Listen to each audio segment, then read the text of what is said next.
Hey folks, Rizanta here, and welcome to a very fun subject.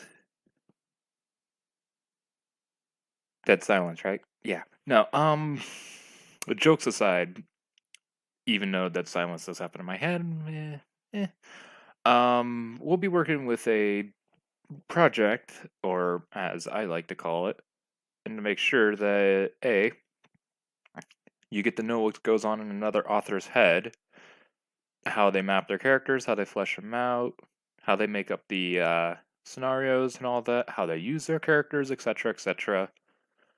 And also at the end of the video, sorry, I'll give like tips and tricks to help you keep you on your toes, and also to make sure you're always ready. So as you can see on the screen, I already have a name filled out, and the name's Malignia Kurriro. Now, with the way her name is, if you're curious real quick, that's actually something I should mention. If it has a meaning outside of English, it's good to, like, give me a second.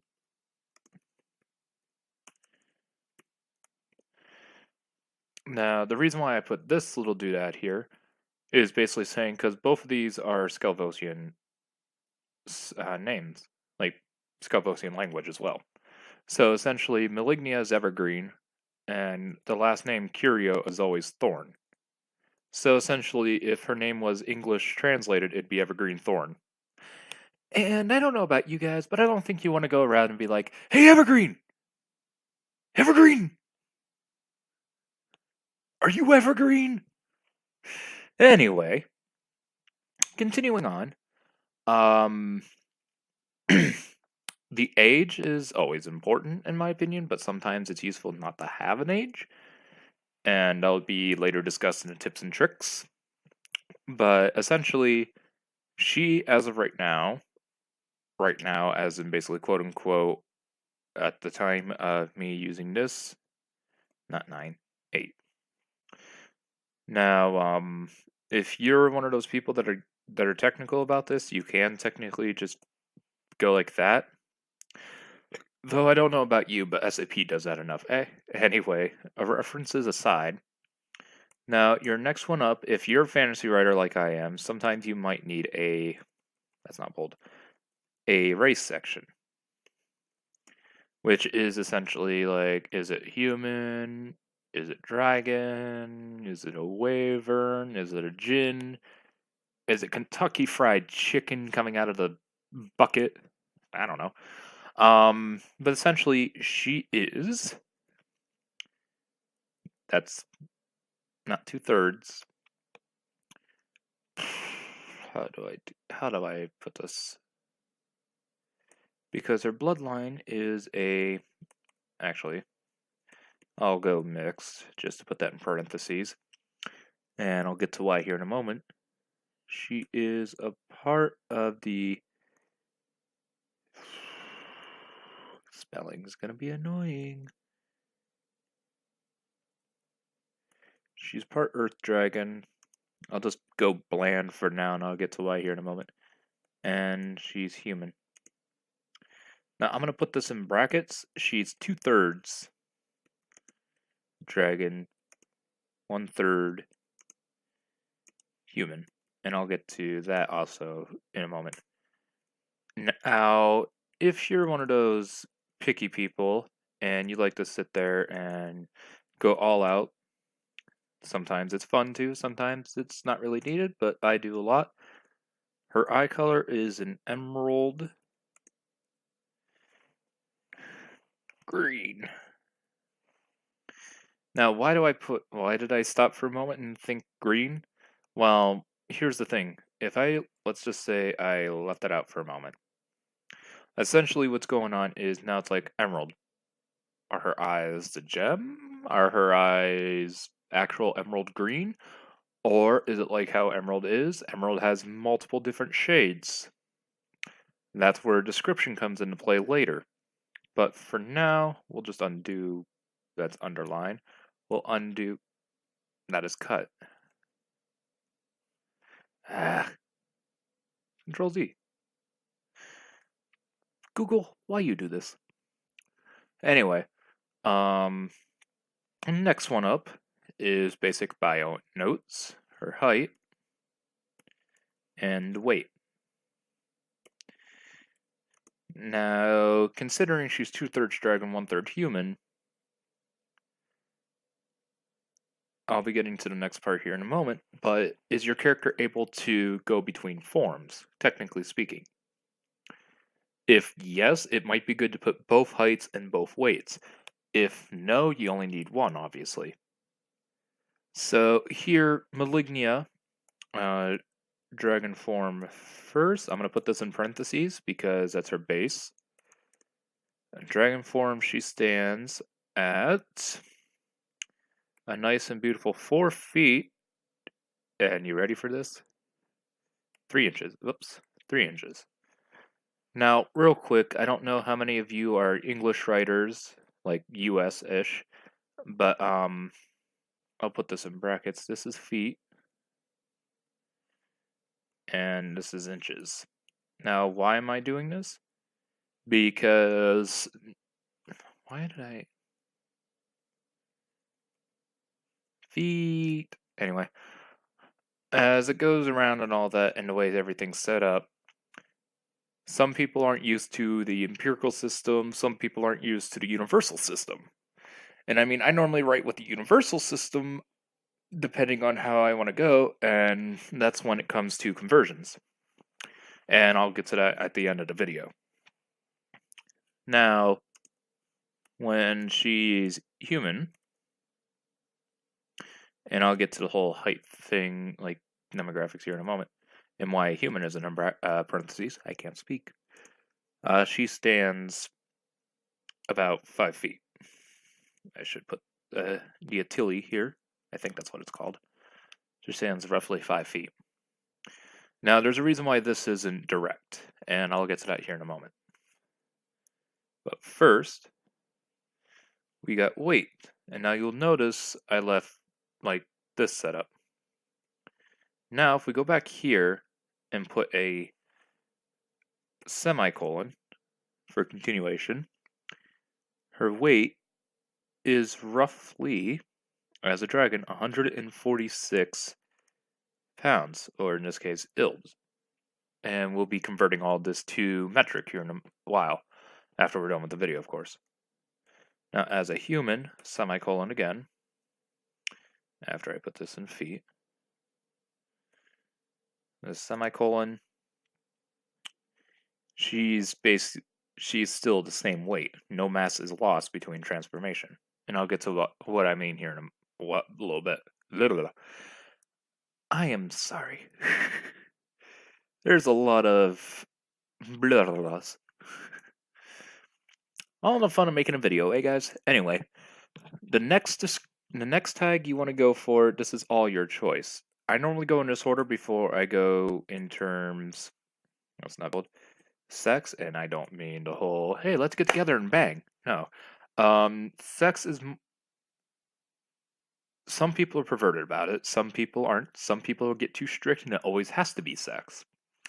But you can go sex. You can go gender. You can go... If you want to go this way, identification. Any one of those 3 work. And there's probably more behind that. But I'm going to go simple and state with the base. She is a female. Done. Ta-da! Now, some of you, if you want to sit there and get a descriptive whatever, you can be like, okay, well, she's a female. If she has a human form, does she need to have like a cup size or something? Or if you want to go demons or stuff like that. And I know there's people that do that. By all means, do it. It's your character. You do how you want to do. Now, continuing on. Something I want to mention. As the basic setup here, the letters that I normally go by to make sure everything's filled is NAR, EH/W, S. This little acronym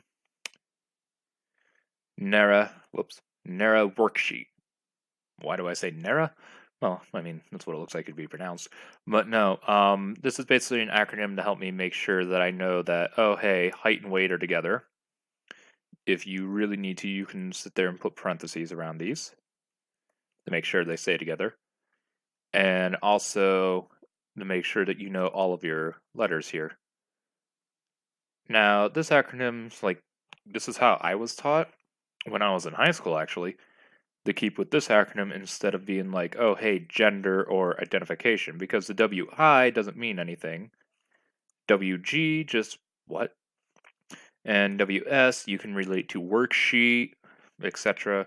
I know there's probably ways to relate the other two, but it's just the easy way to go about it. So I'll keep this here, just for now, so that way you can reference to it if you need to pause the video if you're following along. Now, continuing on. There's two descriptions I'm gonna go. The first one is shorthand. Description. I didn't put a C. Description. And I can't. Yeah, don't mind me. I normally space that up, but I don't care anymore. No, not wise words. But anyway, continuing on. Basically, when it comes to this, the ideal is when you first look at the character, what do you imagine? Use this to make your actual description. So, for example, here, Malignia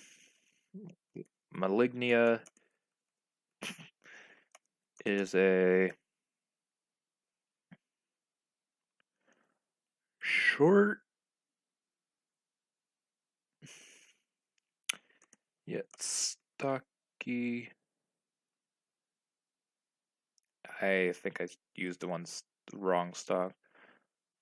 I'll go bulky. Why not? Stocky, dusty emerald green eyed sweetheart. And I'll leave the sweetheart there, and I'll get to why here in a moment. With a tail that measures around, let's see here, 2.4 feet, and has flowers around the tail, on the tail tip, and one by each ear. Now, that's just basically what popped right into my head when I describe her.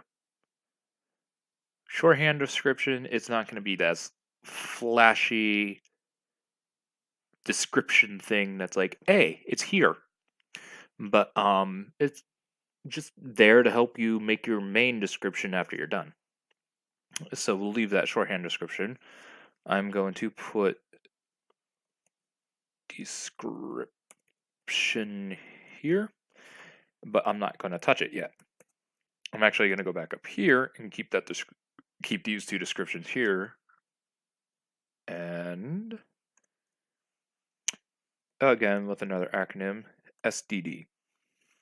Not to be confused with STD. But we'll get back to that, and you'll see why. Now, as you notice, when I was doing the shorthand description, I mentioned the tail. I didn't mention the tail beforehand. Now we go with our essential not demographic. We go with our family background. Now, this isn't going to have a semicolon, because what I am going to do is father. And there's a reason why I'm bolding this one is so since it's a subcategory.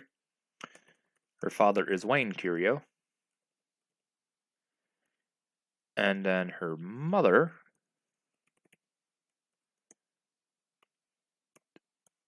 is Kurriro.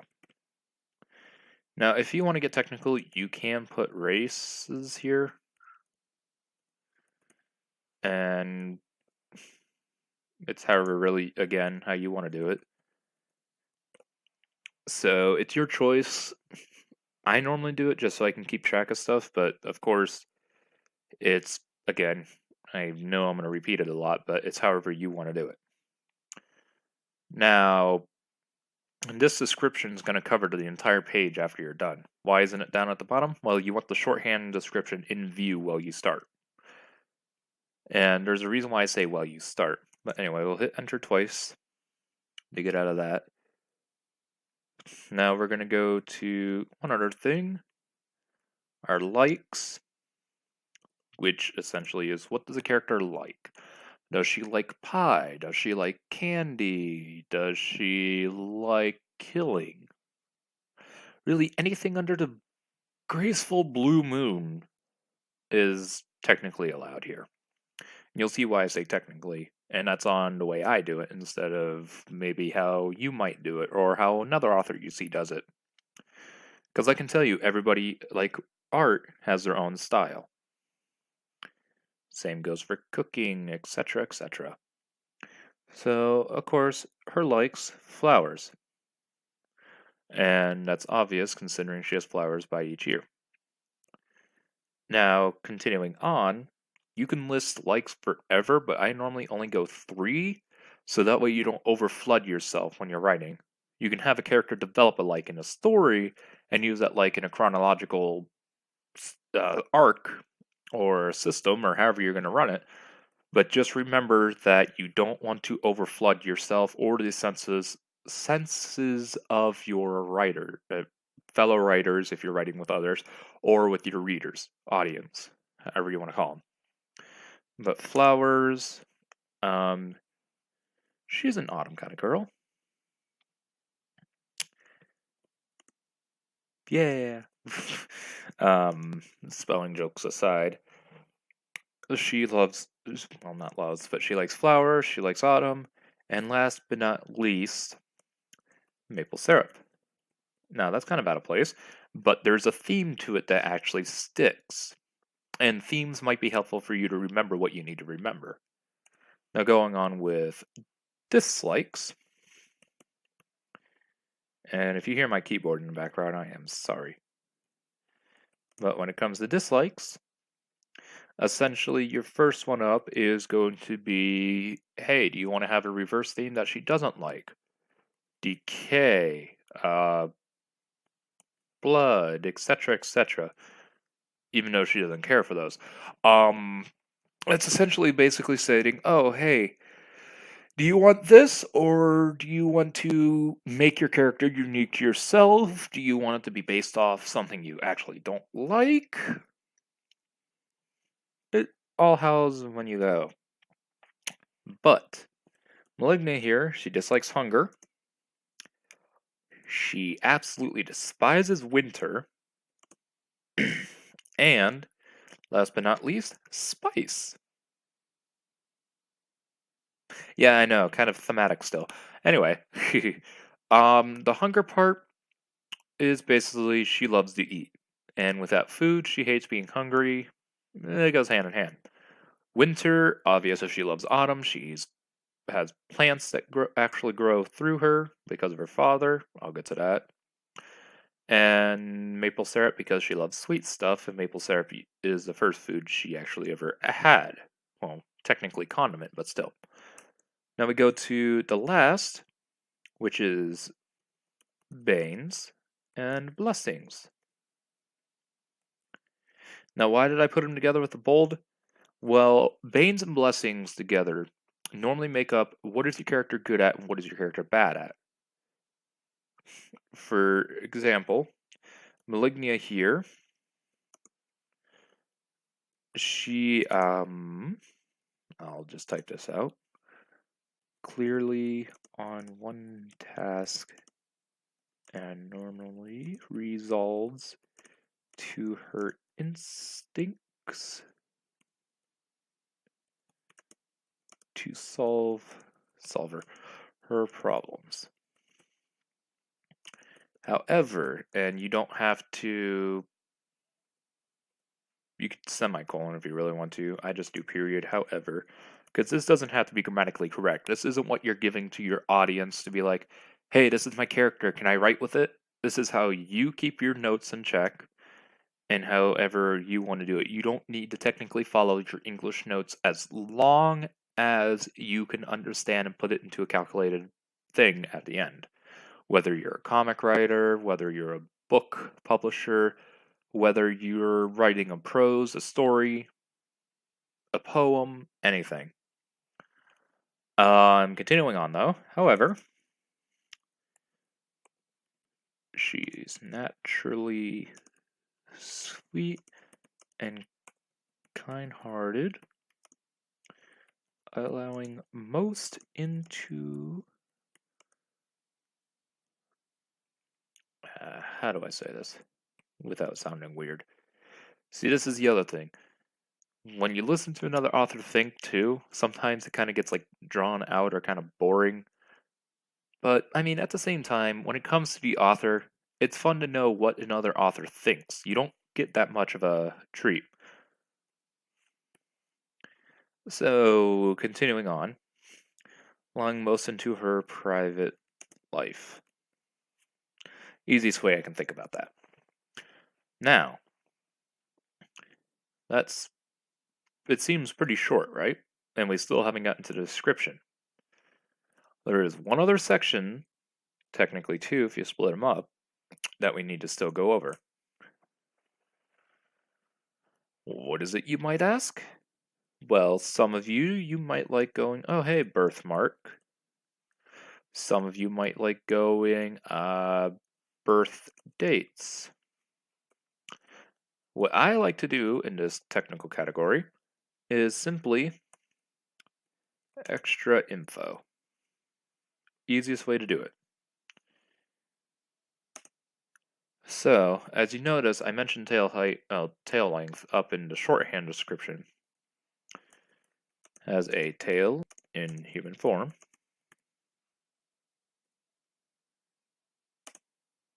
Dragon features while in human form include the flowers and pupils, and I'll put this in parentheses, slits, cat-like, and you could just end it there if you really wanted to, but I'll go a little bit further, and heightened senses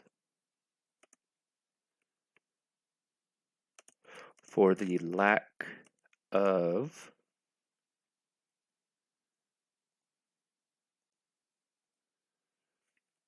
the sensation of, and for the reveal for some that might not know, for some that may know. All depends on who you write with. I've written with a few people here and there, and some know my character as well. Some not so much. But hey, again, the joys of writing with another author. And with the lack of sensation of actually, the fun fact, taste. Now, I'm going to put this in parentheses here real quick.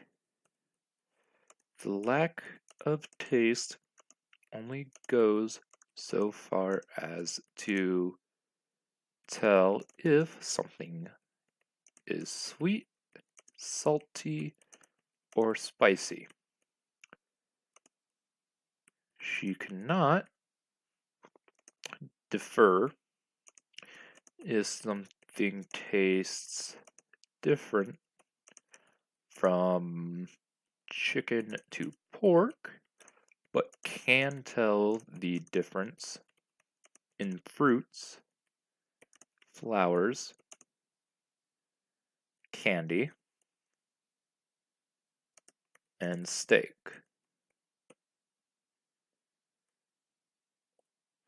Now, as you notice, that's just meh, extra info. And I just realized I spelled chicken wrong. So now basically, it's just a simple, oh hey, we're done.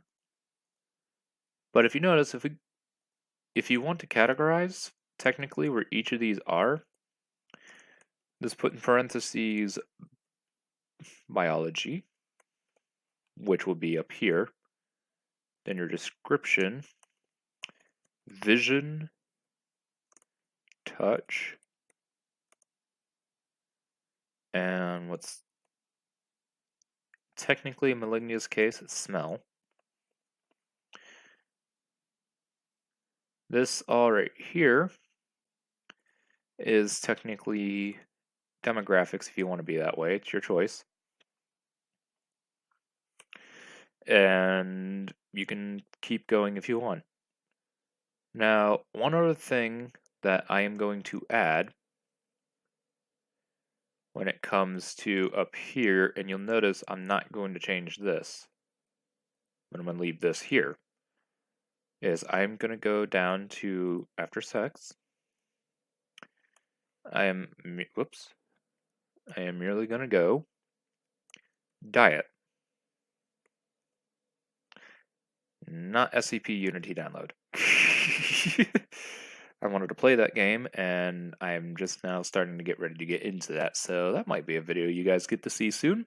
All depends on how much it appeals.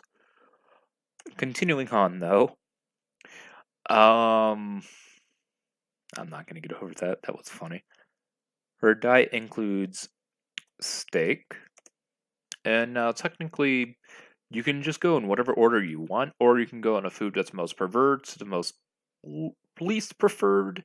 You can go into descriptions of why each food's what she eats, or you can go to the fact that the species needs certain vitamins and nutrients from it. It's however you want to go. I can't say do it this way, obviously. Steak, berries, leaves, tree bark, and last but not least, veggie. Anyway, vegetables. I never understood why vegetables are always spelled that way. But, I mean, I can't really digress. Now, basically, that's all you really need to worry about, in my opinion. You have everything ready to go, you can make your description, and after you're done with your description, you have your character. So, last but not least, obviously, is descriptions, but to go over real quick, her name, Malignia Kurriro. Her age is 8. Her race, obviously, is mixed between Earth Dragon and human. I'm not going to get into technicality with her species line, because I'll be getting into that once I get to her father, which won't be, obviously, this video. I'll continue this as a series every Sunday. So that way you guys can receive following updates on, oh, hey, there's this character, and this character, and this character, so on and so forth. Her eye color is an emerald green, but if you go to the description, it's a dusty emerald green. Her height and weight in dragon form, she's 4'3", and 146. Her weight stays the same in human form, but she's roughly 5 feet. And I'll get to why this is different in the description. Now, her sex is female, of course, and her diet steak, berries, leaves, tree bark, and vegetables. Her family, her father is Wayne Kurriro, and her mother is Ree Kurriro. She likes flowers, autumn, maple syrup, and dislikes winter, and space. Her bans and blessings, well, she can't focus clearly on a task and normally resolves the instincts to solve problems. However, she's naturally sweet and kind-hearted, allowing most into the private life. And extra, you don't technically have to go back over it. You could use this in the description if you need to. But I leave the extra info as extra info in case I need to refer to it. But after you reread and make sure everything's the way you want it, then we go to the final task, description. So starting out, you can say, oh hey, her name is Malignia, or whatever your character name is. But essentially, you can go Malignia, well, in dragon form, is a short dragon with currently vestigial wings. And quick tip, if you make sure you know what words you're using, you can sit there and be like, oh, hey, it's a vestigial wings. It's vestigial flicker of anger. Now, technically, she's still young. She can't fly yet. So you could say leftover wings and stuff like that, but it wouldn't really work. So, technically speaking, vestigial isn't the best word to use. And this is where the description, you want to be as clear as possible, not to confuse yourself. Because if you go vestigial, that's just like, oh, hey, you look at a flea, they have vestigial wing pads because they don't have wings anymore. They developed the ability to jump really high. An ant has vestigial. You get the point. Currently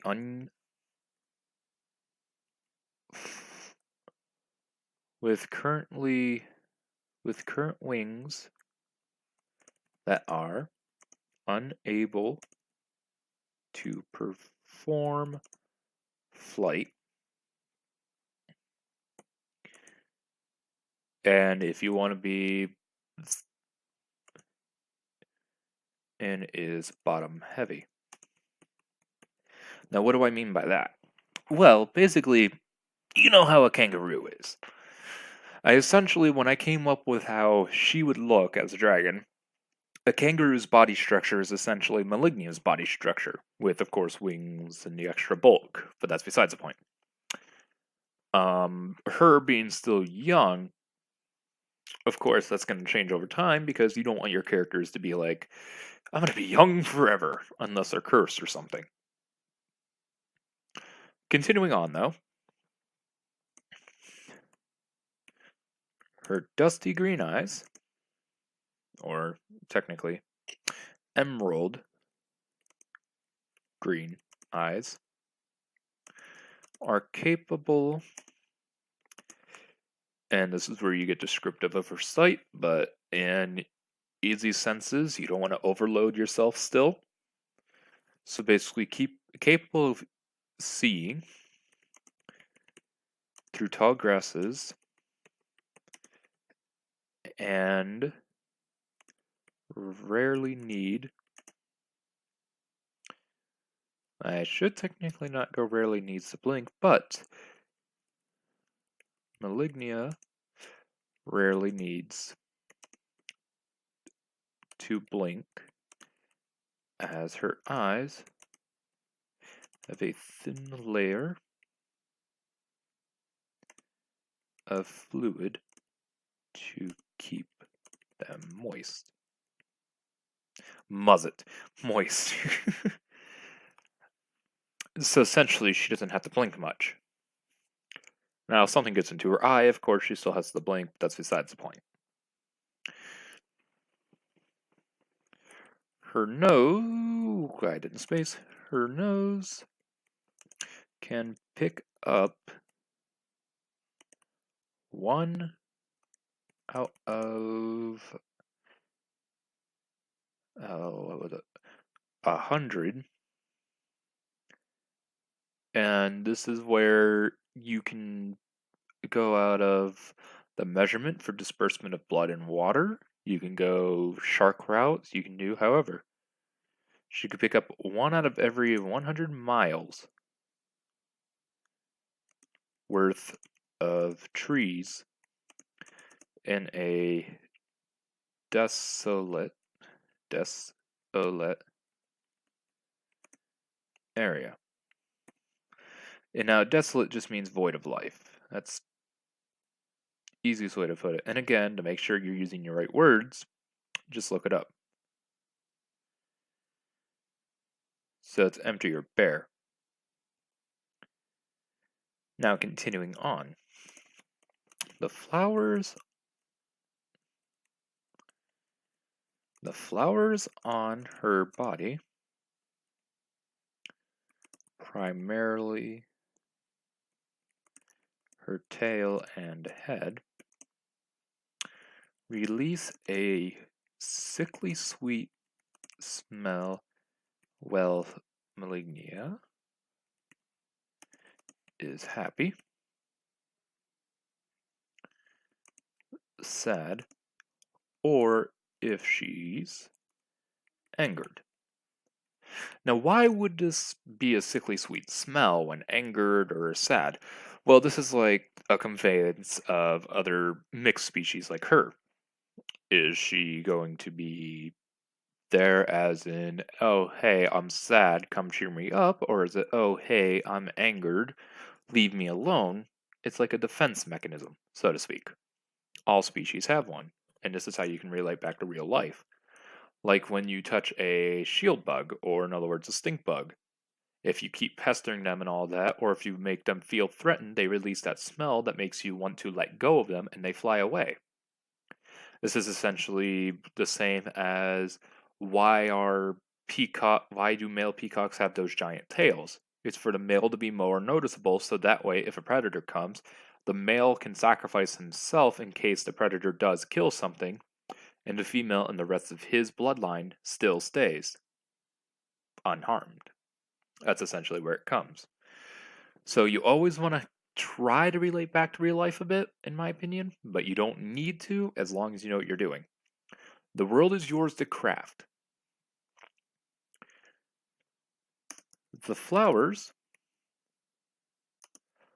will close up and remain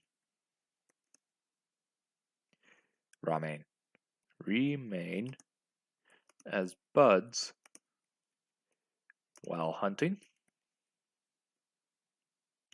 swimming, or climbing. Her scales are a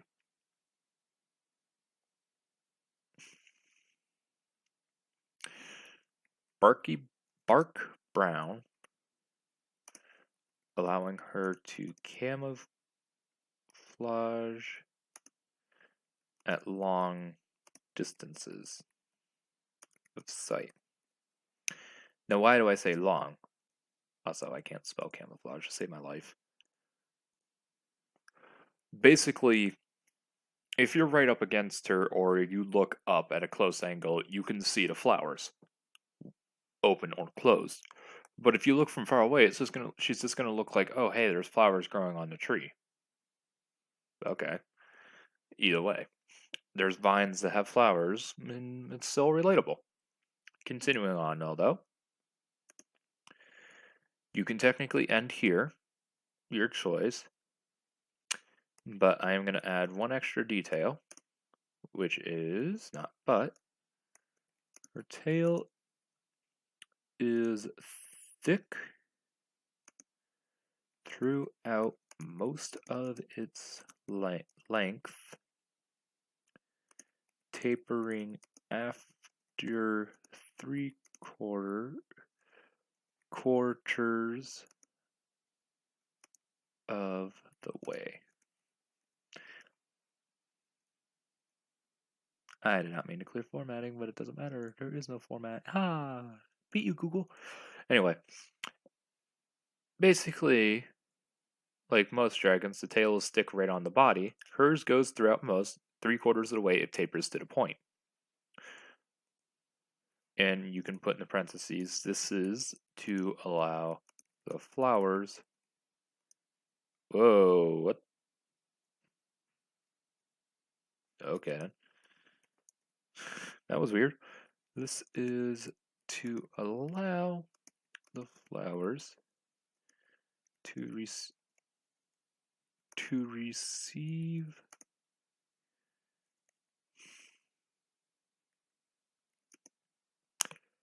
the proper amount of nutrients to survive. The health of the flowers directly indicates Malignia's health. And that's the easiest way you can sit there and link certain traits of the characters together. Now, continuing on, while in human form, her skin retains a scaly texture. The flowers on her head remain bloomed, and her tail is still visible.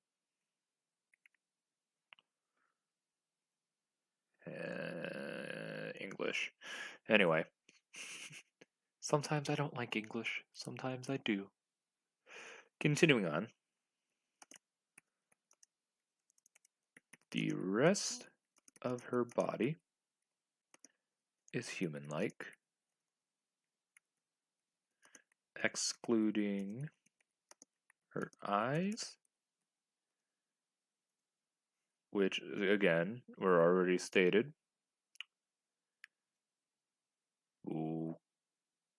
Okay, I don't know what I did there, but we're gonna fix that. Excluding her eyes, which remain as a slit or cat-like.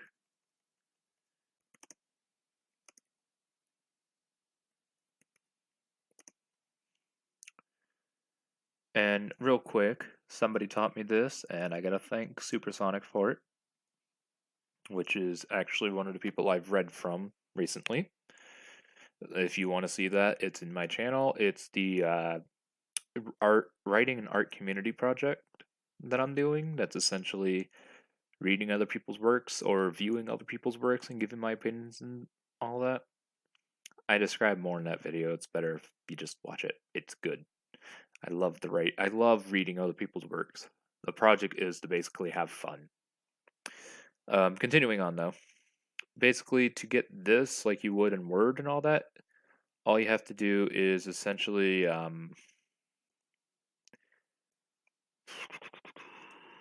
if you go to your formatting, I think.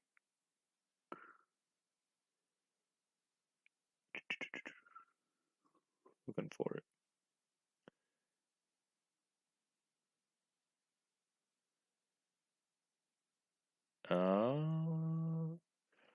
Preferences, sorry. I had to read.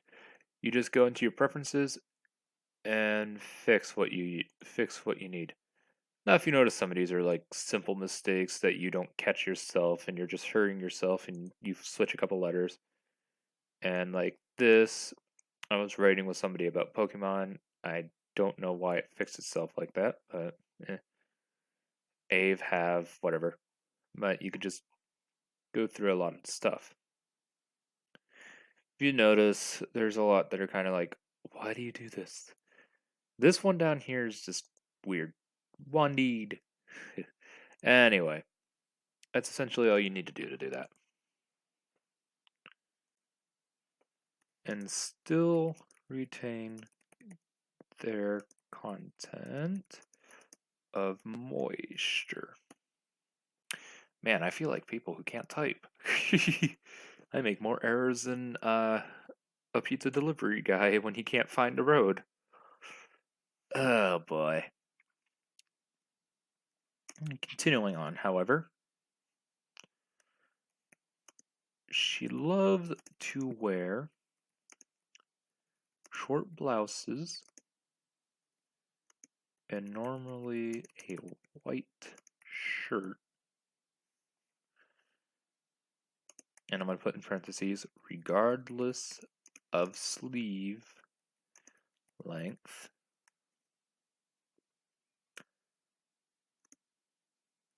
To show off her flower colors.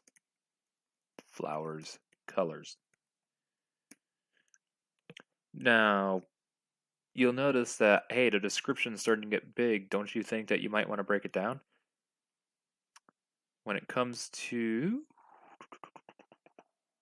here, you can technically do this. Your choice. You can keep it all together. It's not like you're giving this to your editors or anything. Just really however you want to format it. I'm just going short, well, not short, but sweet and simple. Now, lastly, the only thing that that's left to discuss, the flowers will still release their scent as normal. That's all I really feel that needs to be covered outside of a story for Malignia. Now, essentially, she's very, yeah. When I come back through here and all I do is, okay, hey, look, I need to look for her eye color, emerald green, or I need to look for how tall she is so I can relate her height to a set of words. Now, the shorthand description is always going to be around, like, oh, hey, it's 2.4 feet. I need to list the tail. Okay. Like if she's at a doctor's visit or something. It all depends on how you want to write. Um, Otherwise, that's pretty much it. And that's how I do mine, and I kind of leave a lot to the imagination in some senses. I'm not going to be like, oh, hey, she's a cup size. She's a woman. She's a human form. Cup size. I will only do that with certain characters as it is anyway. I'm not going to be that descriptive as I used to be because descriptions kind of bog you down if you let them hold you. Now, as for a few tips and tricks, your names. Don't try to base your names off of, oh, hey, this character is like a mouse, so I'm going to name her Miss Squeakers. Okay, clever, yes. Unique, not so much. If you're going to go for, like, clever names, try to keep the same theme. If you're going to go for unique names, keep the same theme. Don't try to mix the two too much. Continuing on, age is age. Most characters have them. However, if, let's say, for example, you have a character that, like, for example, my character, Darkness, he can't die by any means except for normally aging. You can't accelerate his age or anything of the sorts. If he dies from any cause or in a long run dies because of a cause, he will be revived after 24 hours of death at that age of affliction. So essentially, nobody knows his age, not including himself, so the age would be represented as question marks. Nobody would know. There obviously are real world ways to find out about that, but again, this is a fantasy based. So what's the point of mixing real world all that much with fantasy? You set your own rules and how you want things to go, as long as they're understandable. Race, I normally mix the race, but at the same time, when it comes to how I set things up, I don't describe what species of dragons if you have species of dragons. For example, my character Crystal, her species is a Myra. I'm not going to sit there and be like, hey, I have to describe this character right off the bat. I have to say the species and the biodogs. I know what the species in mind is going to be. If I have to get a list and sit there and make sure I know how to spell it when I'm writing, then I'll leave that like sticky note off to the side or somewhere. Otherwise, it's not too much of a hassle to sit there and wait till you need it. Continuing on, height and weight are obvious. You don't really need about that. I already told you about the sex. Diet, you can leave it out if you need to.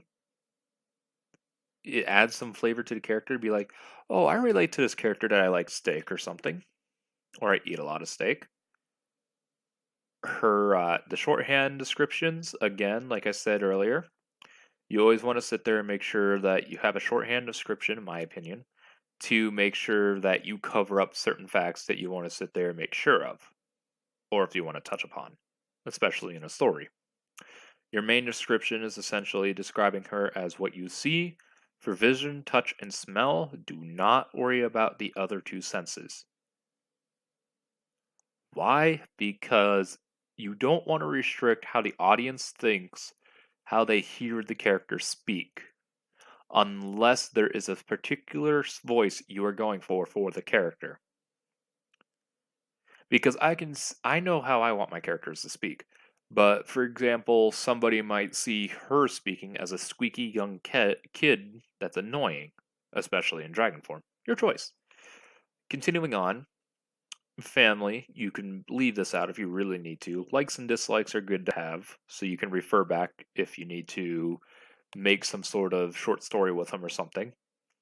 Banes and blessings are to make sure it's like, hey, this situation happened. How does this character relate to the situation, or how does he or she solve it? The extra info is infos that you can use to be like, oh, hey, fun fact, throw it into the story, disperse it a bit, and then the author's like, hey, I found out something about this character. Did you? And it makes a lot more people come to the same story to get more likes for the character.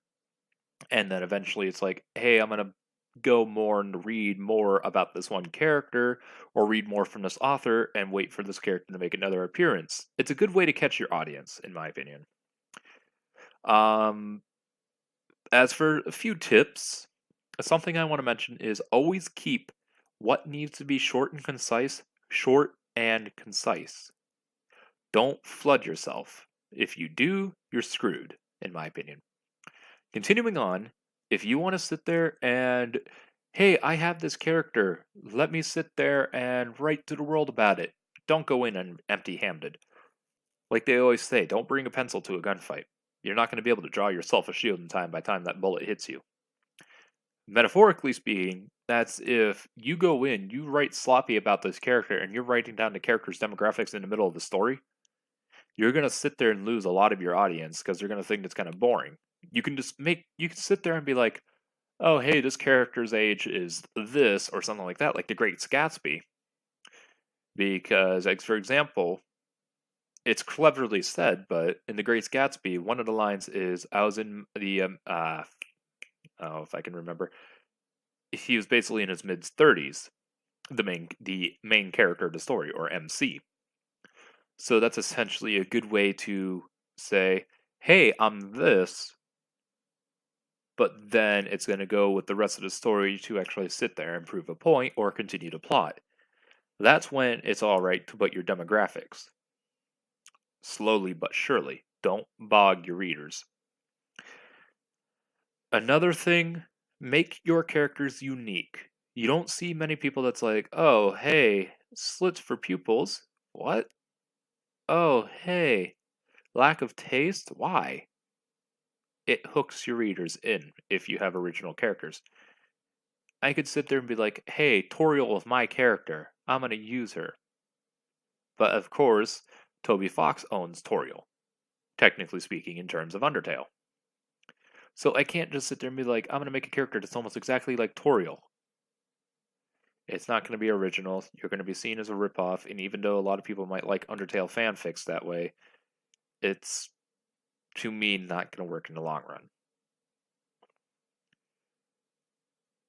If you come up with a character idea while you're out on the road or something, carry a notepad with you.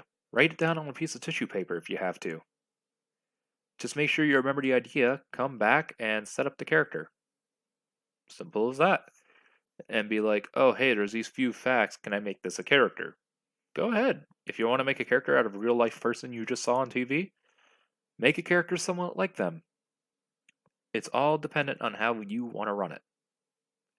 And with that, I hope this helps you in the long run. Like I've said, I'll continue this every Sunday. And look forward to the next community art project on next Saturday. And with that, I'll see you later, folks. Enjoy and have a good day.